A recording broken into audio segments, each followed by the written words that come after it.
Ed, this is Vivianite. It's called the corpse or the death crystal. These white bits, Ed, they are white because they are not exposed to the sun yet. This crystal, Ed, this mineral, grows on bones. Not even, Ed, on fresh dead bodies, but at the very last stage, Ed, of the demanifestation of a body. The last stage of death, Ed, just before there is a complete withdrawal from one realm or timeline into another. That is this energy, Ed, Vivianite. And Ed, I got it twice this size a few months ago. And since then, Ed, as I've carried it around on me, Ed, bits of it have broken off just like this. It is so fragile, Ed, so fragile. And Ed, the bits have just been coming off. And yesterday, Ed, I said to the crystal, I've not gotten spiritual clarity from you, about what to tell Ed. And Ed, from the day I bought this crystal, I wanted to tell you about, because Ed, I'm so drawn to it. And I have kept it in my bra, like wrapped in tissue. And that's how, Ed, it's become this size now, because bits have been falling off. And I was like, Ed, all these months, Ed, every day when I would remove it to have my shower, Ed, like whenever I did it, I would be like, oh no, another bit has fallen off, like broken off. And all of these months, Ed, that's been my story, Ed, with this crystal. But Ed, in the past 24 hours, I got a sort of clarity. I got the spiritual clarity, and I got the message, Ed. And it's going to be a little long-winded, Ed, to tell you about it, but I'm going to. It's about, Ed, this revelation, Ed, about this message that this crystal has brought me, Ed, is the answer to a question, Ed, that I have puzzled about for so long, because people have asked me, how do I recognize my twin flame? And Ed, apparently I've been using soulmate instead of twin flame. That's what I learned this week, Ed, from watching Tim Yantos's live stream, Ed. So he was like, soulmate is one of the soul group. But twin flame is your actual complement. So this is actually what people, this is the terminology, Ed. And people have been asking me, how do I recognize my twin flame? And Ed, the standard answer is, you know when you know. And Ed, so many people have thought they knew and landed up with the wrong person. I shouldn't even be laughing because it's so painful. You know what I mean? But it's So how do you really know? And Ed, I've been puzzling about it. And today I thought, I'm never going to come up with some rule that everybody can use across the board. I can just say what I've learned from my own experience and what the messages that God has sent me through precious, Ed, manifestations of God like this. And Ed, the thing is this, from my personal experience, Ed, 3 points, Ed. Ed, the first one, I'm going to refer, Ed, to the fact that throughout time, Ed, as every civilization has bloomed and then gone into the dark, and every dispensation, Ed, has covered the earth and then been reduced to ruins and then nothing. What has been left behind, Ed, in the few writings that have survived and art that has survived, Ed, the thing that has remained, Ed, is that your beloved is the face of God to you. You recognize the face of God when you see your beloved. This is across the board. And Ed, I'm one of those who can add and agree with that, because that is my experience too. It's something, Ed, that a person who has not experienced it can't believe. They're like, what? Really? And you know, Ed, in the Old Testament, there is the story of the prophet Ezekiel. He wasn't a prophet, Ed, he was just a normal man, to start with. And one day, just like that, Ed, just like that, the heavens opened up to him. And he saw God. And he said, there on the throne in front of me, I saw the Ancient of Days. And that means eternal, the eternal one. And God didn't say, Ezekiel, I am God here, and this is the proof that I am God. No, his soul recognized God. And Ed, he fell on his face because of that strong feeling. Because he felt, Ed, this is God, I'm seeing God.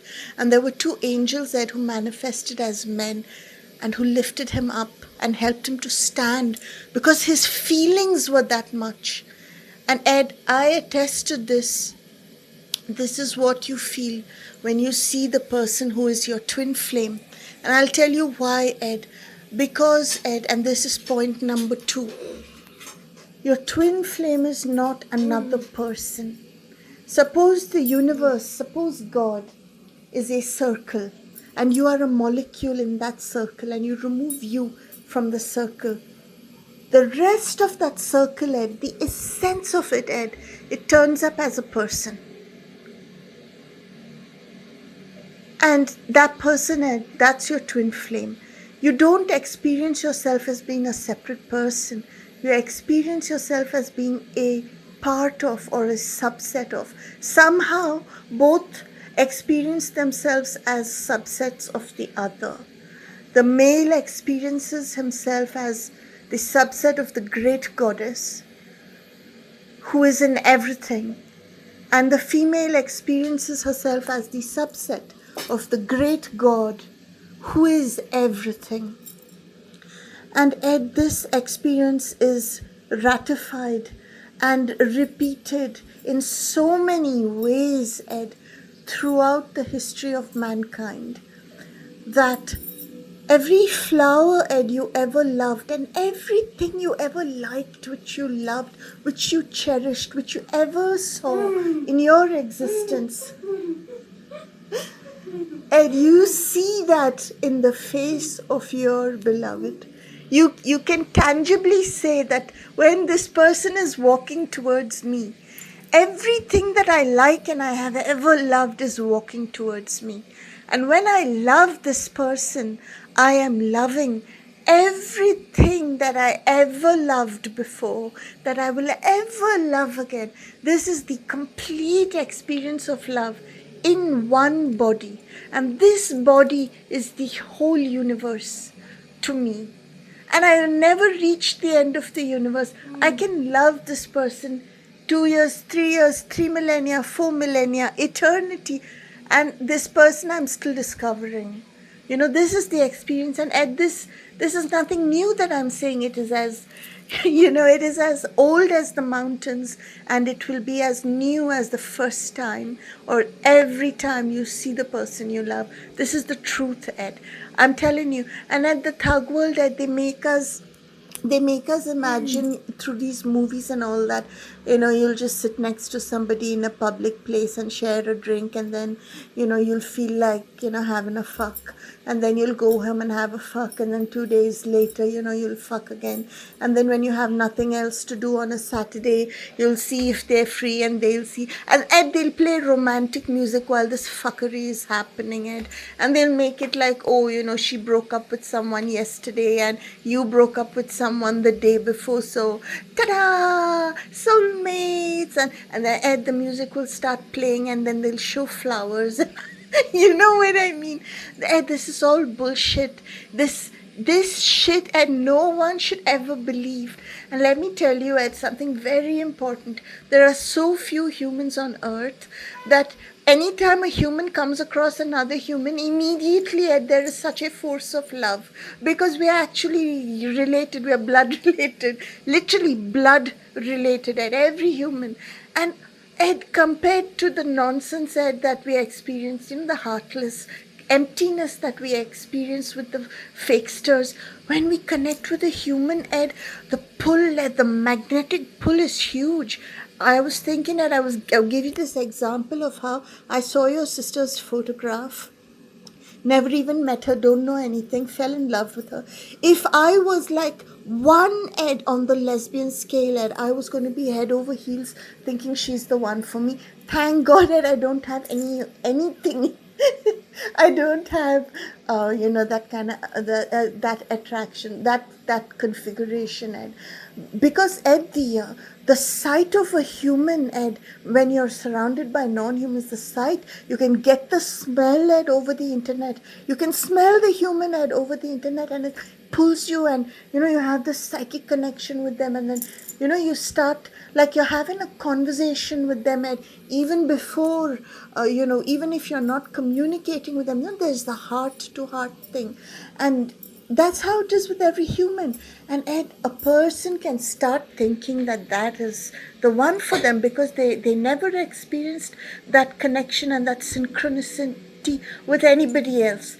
Ed, but here's the deal. This is where, Ed, you find you can make the differences. That's whatever it is, that is another person with his or her own destiny. But when you meet the one for you, their destiny is your destiny. They are your God. You know what I mean? You experience this, that they are the whole universe to me. I would never have to look beyond you, because everything I want is here. I'm going to come to the third point, which will explain this, okay? And Ed, this is where Vivianite comes in. I'll tell you this, Ed. This is my personal experience, Ed. Every time, Ed, that I had a breakthrough, and I saw you, and I experienced you, and even when I found you, Ed, every time, Ed, it came after an ego death. And I'll tell you why, Ed. An ego, Ed, is a personality and a identity, Ed, that is a fake or a false one given to us by thug world that we're programmed into. And it's made up, Ed, of the picture that we make of ourselves when we're interacting with the fakes. Because, Ed, the fake entities, they're not seeing our heart, they're not seeing our soul. They don't look at me and see the heart of love that I am. They don't look at me and see the creation of God that I am. They look at me, Ed, and they look at my body first. What's my body shape? Am I in shape? Am I not in shape? They look at the color of my skin. Then, they look at what I'm wearing. Am I a wealthy person? They look at, do I have a car or a bike? How I'm presenting myself, how I'm talking, which language I'm talking, which accent, how posh I am. And what happens is, over time, we develop a false idea of who we are based on this, and that is an ego.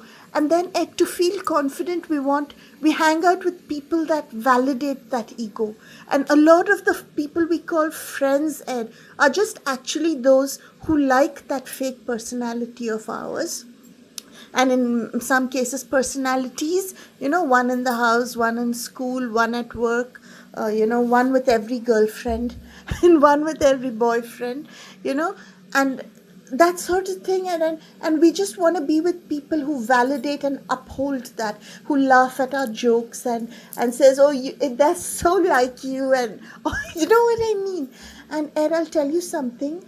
When we develop this personality that is given to us by the fake humans, seeing the outside of us, that, Ed, is the biggest enemy, Ed, of the vision of love and of love making and sex itself, Ed. And Ed, you remove the obstacles to sex and you remove the obstacles to love, because they are the same thing, Ed. And that force, Ed, the road, Ed, to finding your love, loving them, keeping them, making them happy, it's the same road, Ed, and it's the same obstacle on that road, and that obstacle, Ed, again and again and again and again, Ed, is fake identity and upholding that fake identity, Ed. And I'll tell you, Ed, from my own experience, when I was 8, the torture ritual that was done to me, and the blood in my body was removed. I left my body. Ed, I was reading my own book, my autobiography to you, and in it, Ed, I told you this. I said that when I looked down at my body, I saw nothing that I could recognize as the identity I thought I had been. Because through that ritual, Ed, they had every person that I had thought was my father, mother, brother had tortured me in that ritual and broken the connection. And so, Ed, when I looked at myself, Ed, I said, I wrote this sentence to you. I could have been anyone. I could have been anyone. That body could have been anyone. And all I could feel, Ed, was just peace, an indescribable peace, Ed. And I was like, I'm done, that I'm, that the ego of me, Ed, the identity was gone, and I didn't care to stay, Ed, because, like what for? And there was this tunnel, Ed, this magnetic tunnel kind of sucking me in like magnetism. And Ed, I experienced this cloud of love holding me back, and that was God, Ed, and that was you. And Ed, that was my experience of God then, which I clung to over the years and found in various ways. Ed, called you many names, Ed, by which I called God. Then when I was 22 in 2003, then Ed, one more time, Ed, I decided I wanted to die. I was done, Ed. I had no interest, Ed, in staying on. There was nothing holding me. And once again, Ed, I sat down in meditation to leave my body. I gave everything up, Ed. I gave up everything, and I sat down to leave. And that's when I saw you as a man. I saw my God as a man at that moment when I had given up everything. And Ed, that's where Vivianite comes into this, Ed, because this crystal is that energy, Ed, of that giving up, Ed, of the fake stuff and just the stuff that's not applicable anymore to you, just letting go of your ego and the past to be your soul you. And as this crystal had just started disintegrating and over the months and just becoming powder, I was like, oh no, I paid so much money for you. I thought you'd be there for my descendants to see. But this is the lesson this crystal has taught me, is that the lesson is to let go. Let go of who you wanted to be. Let go of who you thought you were. And this is how you know your soulmate, Ed. I mean your twin flame, Ed. Because they're the one, Ed, who's there when all these things of you are gone. Because, Ed, they see who we are. They see through, Ed, our shape, our size, and who we are, and who how rich we are or how poor we are. They see past all to the soul, and you see past all of that to their soul. That you know them, Ed, from a place that is beyond these things.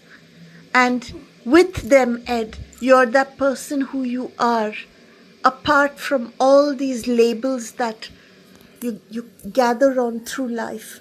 And they want you, whether you're a painter, a carpenter, a pilot, or unemployed, or whatever the hell you are, they don't care.